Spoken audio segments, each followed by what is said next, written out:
एक बन्ने चद्दड़ आ, दूसरे बन्ने यद्दड़ आ। सानू चद्दड़ दी भी फिकर आ, सानू यद्दड़ दी भी फिकर आ।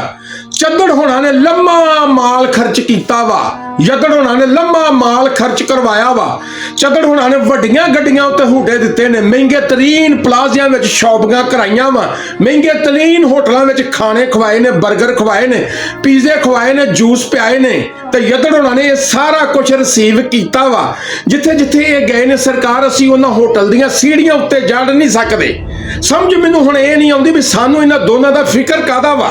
सानू फिकर होना चाहिए अपने बच्चों का, सानू फिकर होना चाहिए आटे का, सानू फिकर होना चाहिए नमक का, सानू फिकर होना चाहिए मिर्चों का, सानू फिकर होनी चाहिए दालों की, सानू फिकर होनी चाहिए रोजगार की, सानू फिकर होनी चाहिए बिजली के बिलों की, सानू फिकर होनी चाहिए गैस के बिलों की, सानू फिकर होनी चाहिए वासा के बिलों की, सानू फिकर होनी चाहिए कूड़े के बिलों की, सानू फिकर होनी चाहिए भी साडे नाल आउण वालियां नस्लों के नाल की होएगा। ते सरकार असीं इन्हां दोनां दे मगर लगे होए वां, इन्हां दोनां नूं छड्ड दिओ इन्हां दे हाल दे उत्ते। खौफे खुदा खाओ तुसीं भी।